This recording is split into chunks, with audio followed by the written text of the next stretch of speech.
What is up, Gunpla modelers? My name is Strider Prime, and today I'm bringing you a special edition of Gundam Customs. And judging by the video you're seeing right now, you are aware of what I'm going to build now.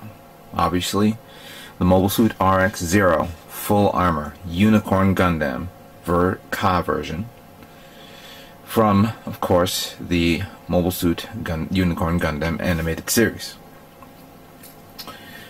Now, this kit, of course, has been provided by iShop2Go, and the fine people at that site has sent me this kit to not only build, but review and show off many of the cool features that this monstrosity has to offer. Now, a little back history here. Obviously, we've seen like what, 4 to 5 variations of the full armor unicorn. We've seen the original, which I have, and sorry to say I haven't built yet. We have the original titanium version. Then we had the updated version of the OVA series, the OVA unicorn. Then the OVA with the cage. I think I remember last year at the Comic-Con show, the people at the Bluefin Distribution Center was selling these kits like crazy. Even I was thinking of getting one, but I said, well, I got the other one. And now we have this. And just when you think we've had enough of Unicorn, we're going to get the Banshee too. The Banshee Unicorn Master Grade in a couple of months. So, unless Bandai has another kit up their sleeve for in the same line of the Unicorn, I think we're not going to get we're not going to get enough of this kit. But obviously, what it's so amazing of this kit is not because of the suit; it's the whole weaponry. It's overkill. It is one of the most overkill kits I've ever seen, and for some unknown reason, it works perfectly. I mean, I think we've seen many kits in the past that have a massive amount of weaponry. Obviously, Heavy Arms comes to mind. That's one kit, but that's a balanced one. Heavy Arms Custom has more weaponry. Another kit was the Serpent from the Endless Waltz series. That had not only 2 Gatling cannons in the hand, but it also had like a bazooka and a beam cannon that was held in the backpack. That was also crazy. Another kit that had a lot of weaponry was the Victory Gundam with the booster. So that had a little bit of firepower there, but not too much, just enough. But this, you're trying to think, how is he going to manage all these weaponry at the same time? It's impossible. It's literally impossible. But it is, for some reason, it does fit perfectly for its size. I wonder if Bandai is going to plan to make a full armored version of the Sinanju.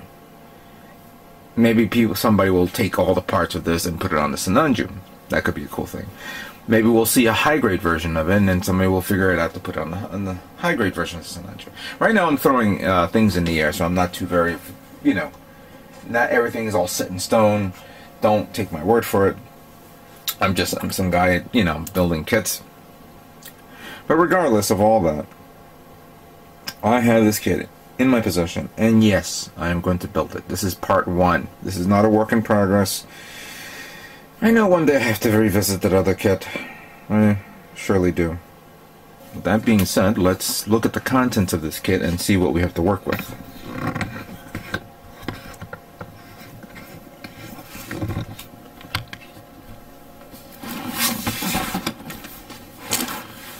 Massive kit.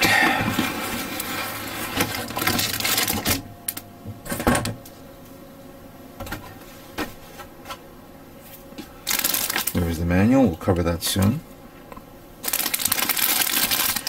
Here, oh wow, a lot of decals here.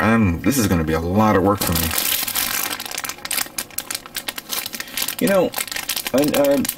I get beat up every now and then by people asking me, am I going to panel line this? But to tell you the truth, where to panel line this? This kit is so cut up to a port, because when you look at it, it's all pieces, like little smaller pieces of the bigger one that forms into this unicorn, and it looks like a solid part, but it isn't. I mean, certain parts I could probably get away with a panel lining, like something like that, or maybe this. This one, I don't know how you panel line it either way. Which, of course, brings me to a different topic now. Many of you are probably asking me, am I going to paint it? We're having some weird weather lately, where one day it will be like freezing cold, and the other day it will be like a nice 60-degree weather. Not that much wind.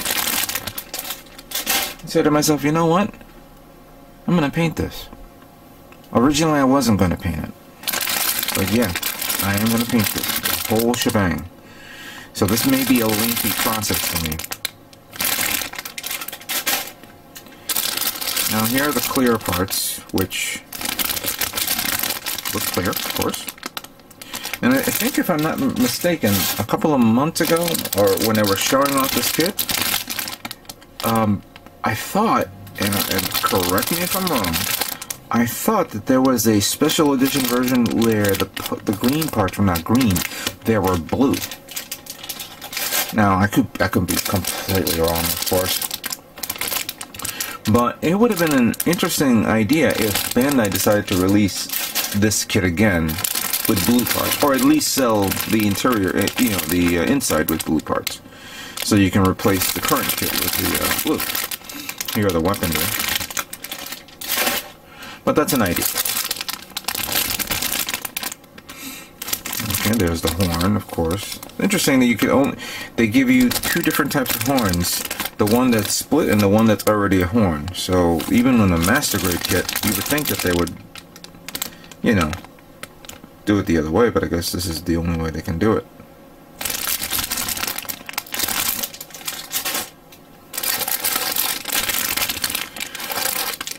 Right now my stomach is churning because I cannot believe the amount of parts I have to deal with here. I don't think I have enough trays to actually put all the parts in.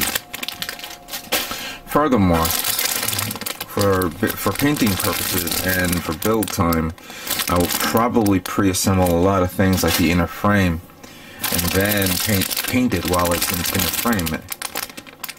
Oh yeah, this is the parts to make that little shuttle thing. I kind of like that one. That's a cool thing to see. So yeah, there's a lot of parts I have to do a little pre-painting. I mean, pre-assembly first, pre-painting, and then try to work with the inner frame. I mean, with the outer frame. The inner frame will be, of course, me placing the LEDs and see if this whole thing will work. So far, my concept of actually placing a battery within this body doesn't seem to be coming out right.